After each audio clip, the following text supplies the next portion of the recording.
So my name is Artyom Kitaev, and right next to me you can see Leonid Slanimsky. He's in a white shirt. And we are Kosmos Architects. We're gonna introduce quickly our office and show in 3 projects we did recently. Very brief introduction to our approach of research room. It's the first room done by us, and also glimpse about the projects on your right hand, right there, which we also did. Leon will start introducing our office right now. Hello. Many thanks to Plan Commun and Sam for this project. So the name of our office is Kosmos, and these are the partners of our office, me, Artyom Kitaev, and Nikolai Martinov. And basically our office collaborates between different countries, and we are based between New York, Basel, Moscow, and Bangkok. And basically we don't have a stable office, and that's in a way how we collaborate. We speak on Skype, and this is our typical office moment. And I would like to speak about we will speak about 3 projects, and then introduce the research and projects which we did for this exhibition. You will see a lot of our theoretical work in these rooms. So we decided to focus on the built work or the real work of our office, not theoretical or competitions. So basically, I would like to start with Emma. This is a cultural center which took place in a renovated industrial site. And this is the first concept image. And as you see, we wanted to really focus on the space between the buildings and to really give energy to public space and to activate it. And basically this is how the site looked when we came to the site, and the idea was to create a very quick and very popular cultural space. So we decided to, here is the conceptual model which shows where we take away the buildings and we only leave the wrap. And basically this is kind of a continuous background which creates a total atmosphere for the public space. So we were focusing mostly on the spaces between the walls which were outside to create different activities rather than on architecture. So we had the low budget, we had the tight schedule, so we decided to focus on choosing some cheap material, but also to take a conventional material and to use it not conventionally. So this is probably well known to you, like foam insulation, not foam, foil insulation. And we decided to basically wrap the whole space with this material and to create kind of a very spectacular and reflective background for people's activities. So this space was used for different lectures, parties, concerts, and other cultural activities. And other things which were introduced to the space to activate it were an iconic object which we called a disc or a moon or a pill, depends on the people. And basically so-called infrastructural sky, which was kind of organizing the space underneath, because you could dim and basically give different atmosphere to different spaces. That's how all these spaces looked.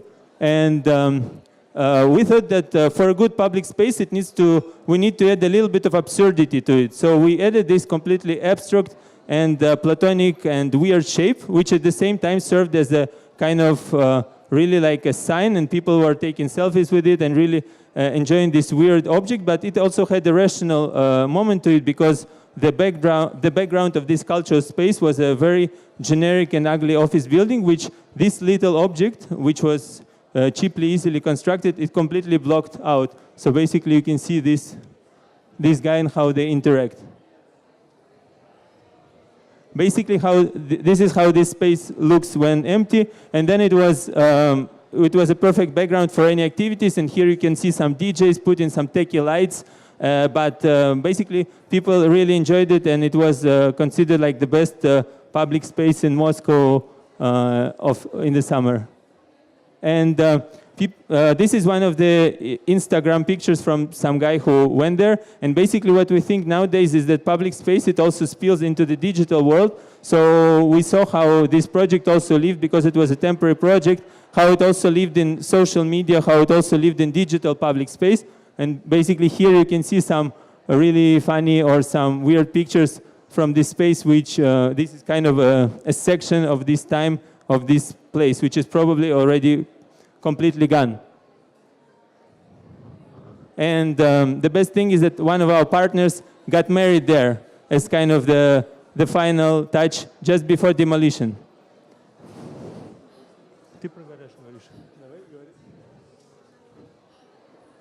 And now Artyom will introduce you the second project. So the second project was done for Garage Center of Contemporary Art, this institution in Moscow. And it's located, well, somehow it doesn't work.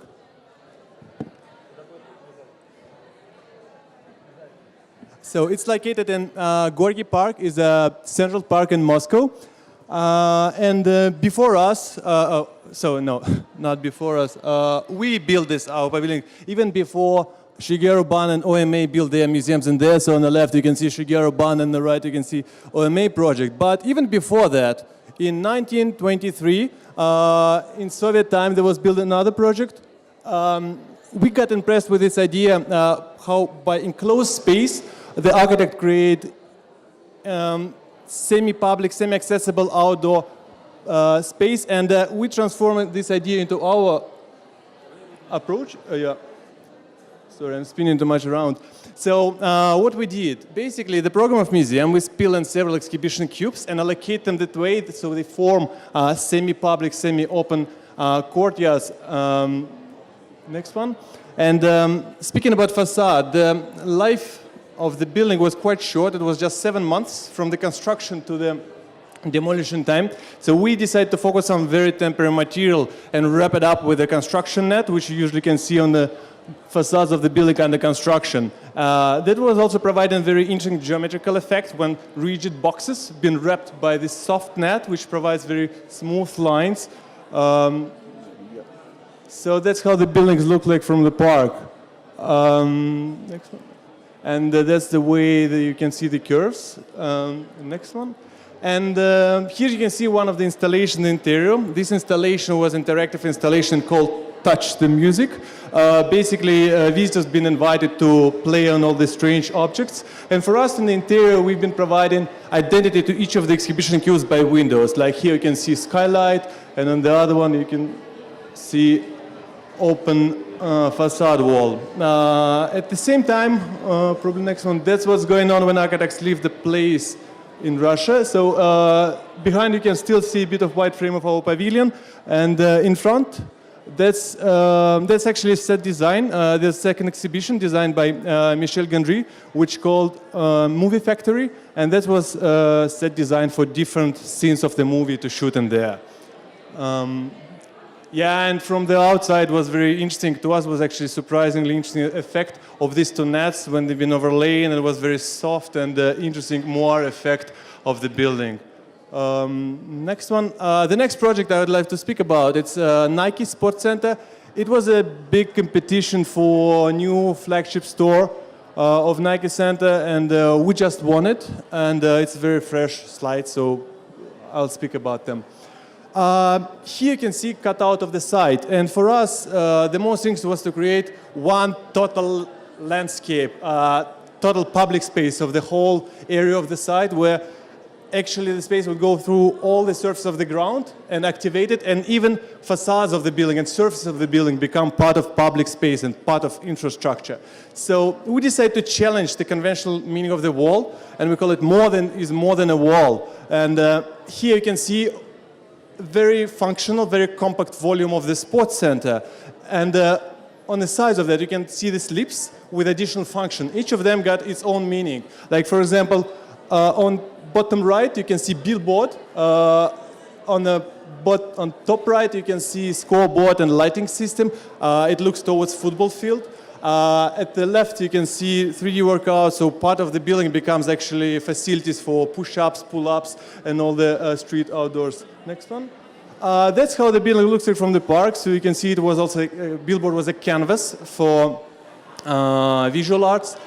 And that's a better view to the side. So it's interesting to see how actually very compact volume of the building, a very rational volume,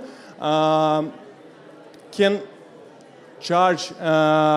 turn actually the site into the public space by activating these leaps with additional function. Next one. Now about the research, room number 1. Leon will tell you a few words. So, just so you know when we can finally go and play ping pong and drink beers, we'll have 2 more little chapters. One's going to speak about the first room, about the research about Basel, and one is going to be speaking about our projects, and then we're done and we can finally have a drink together. Very short. We'll try to be quick and effective. So basically, for us, Forum Basel, this exhibition about Basel public space, was in a way a tribute to our time spent in Basel. Because, as some of you know, we have spent here more than 4 years, and we really like the city, we really like people here, and basically, we decided that was a perfect opportunity to kind of reflect back and make a couple of romantic research and architectural projects about Basel. Basically, when we first started to think about Basel, we realized that actually we like everything in Basel, and it's almost a perfect place. And that was quite a challenging moment because we obviously we had a critical approach to Basel public space, but the first images of Basel are really showing you this amazing space, which we really like. Everything is perfectly designed: pavements, public squares, greenery, river. It's a really interesting, it's really a nicely designed place. But basically, we still managed to find something which is a hidden potential of the city. And for this, we introduced several strategies. Now I'm speaking about the first room. You can look at later, so I will go quite quickly. So one of them was the double meaning of words. It's basically, you can look at the same thing from 2 different perspectives, and you can call one thing boring, and you can call it secure. At the same time, you can look at the same thing as dangerous and exciting. That was one strategy you can look in the first room. Second thing is, second strategy is incorrect comparisons. Basically, it's when we know that you shouldn't compare these things, you shouldn't compare beer and wine, but we still do. So basically, we did the same kind of incorrect comparisons, architecturally and urbanistically, and basically we compared things like swimming. Basically, everyone knows that Basel's main public space is Rhine, so we decided to look at how people swim in completely public space like Rhine, but also in a semi-public space like traditional Rhine, but Husely. And we did not look at them, let's say that we're saying that one is good, one is bad, nothing is black and white. We tried to use this strategy of looking at both of them from both perspectives. The same type of incorrect comparisons applies to this example. This we call deregulated spaces. On the left, you can see maybe a well-known building to you. It's Basel International Bank of International Settlements. And this is extraterritoriality. That means that Swiss police and officials cannot enter this building, that it's a building which is exempt from the local laws. And, on the right, you can see an example of Zwischennutzung, which we are showing in the first room, and it's also a building which is exempted from the local laws, and the regulations are lowered in a certain way because of the temporary use. So it's again this kind of incorrect comparisons, and we looked at how these different deregulated things are affecting public space. Another incorrect comparisons is our kind of comparison of things which are located right against each other on the river, is the so-called nomadic camp of Holzpark Liebeck or Landestelle and the corporate castle of Novartis. And again, we are not saying that one is better or one is worse. One has his own effects on public space and one has his own. And we basically look at them as the extreme conditions of the city. So basically, city's extreme conditions and the things how these research topics which were chosen were showing the different kind of the extremes of Basel. because maybe what makes it so perfect that everything is in a way in between. So we try to focus on these extreme conditions. And looking at these extreme conditions, we couldn't also not think about the public rituals. So public rituals are the things which also affect public space, and in Basel, public rituals are very, very strong. And we looked at such festive and traditional like Fastnacht, or such global and international as Art Basel, or such routine and daily as, let's say, recycling or trash collection or papierafur and or like putting away your furniture. So we tried to again compare like uncomparable things and look how they actually affect the city's public space and how they can show us the city potential. And basically, this is a zoom in of one of our diagrams, which shows how we did it. So, for example, it's of course an invented diagram. So it's basically, but here we can see that on the day of Fastnacht, if police was strict as always, the people would accumulate around 5 million of Swiss francs of fines just because of their noise pollution and light pollution. Or, for example, that during Art Basel, the population of city rises by 100,000, which means that if we kind of continue the line of population growth of Basel, we can see it Basel in the year 2100. Or if you want to know what is the price of your apartment going to be like in 2200, you can see the prices during Basel World. So basically, these extreme conditions were allowing us to look at the at Basel public space from a new perspective. And this is a big map which we placed in this first room, and we really encourage you to participate in our research by pinning a person and kind of looking and showing. We want to continue this research during exhibition as well by showing us what is your favorite public space in Basel. So feel free right after we finally finish talking, we can go and do this. And this kind of thing, this is the final chapter. So 6 slides more. And basically all this research and all these years here kind of gave us 6 proposals for Basel. They're speculative and in a way romantic, but we think that some of them really make sense for Basel. So, speaking about local and global context, traditions and innovations, we focused on very traditional, very unique Basel thing like Basel Ferry. And we decided to actually convert it from just a transportation system to public space. So we proposed to make this float in public space, which here shown during Art Basel, but it could be used for different events, for lectures, for presentations, for, I don't know, art performances. Second project, it's called Hidden River. During summer, Basel is almost amazing. Going by the Rhine and chilling at the Rhine, nothing could be better. But in December, in a rainy Sunday, it's just hardly possible to survive this moment. But anyway, we try to find potential in Basel. And in fact, river of Birzig, which now actually floating right under us, more or less, it's now an amazing tunnel. And no one I mean, there is access, but no one actually use it. But being under the ground and being in closed space with its own microclimate provides amazing possibility to create independent, parallel super nature in there. So we decided to put artificial light to create artificial garden and take advantage of the river to create real long botanical garden connects all the central parts of the city with several points of access.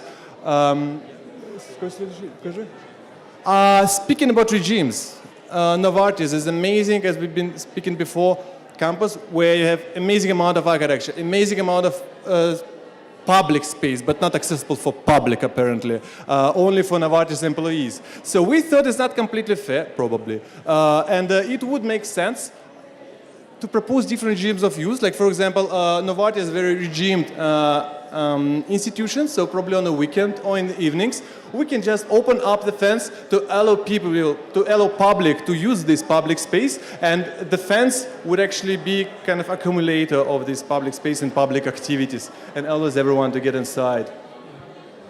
And another unique place in Basel is Dreiländer Ecke, or the border of the 3 countries. So here we are proposing, we almost don't want to call it like architectural intervention. We just want to propose a protocol of kind of a completely deregulated place where you can enter at your own risk and where kind of all the limitations and regulations for public space are lifted up. And basically, that's a zone which will be functioning using this kind of extraterritorial status, which we spoke about in the bank, and which will be located between 3 countries. And we would like to see how this would affect the behavior of people. And the little kind of extra project which we did is the so-called discharge calendar, that's just a theoretical thing, but we kind of propose for Basel to create the same way how everyone at home has this Abfuhr plan. This is a kind of an idea of kind of proposing Baselers the same, but to kind of show them the potential or kind of free spaces of public activities, of maybe slightly illegal things or common activities. And we try to fill it in with activities including playing ping pong in museum or, I don't know, drinking somewhere with friends. Just a little remark, this is a real calendar, and here you can find all these events for coming month, so we can get for museum for free or get a drink for free, depending on your goal.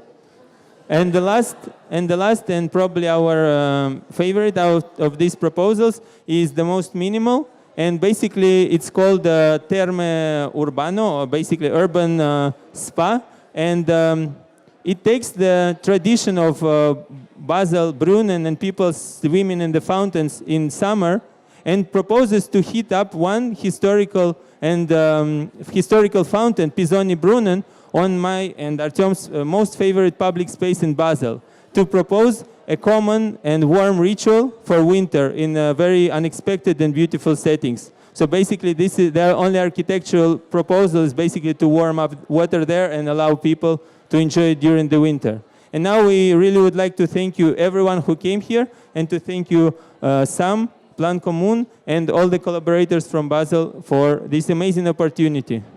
Thank you.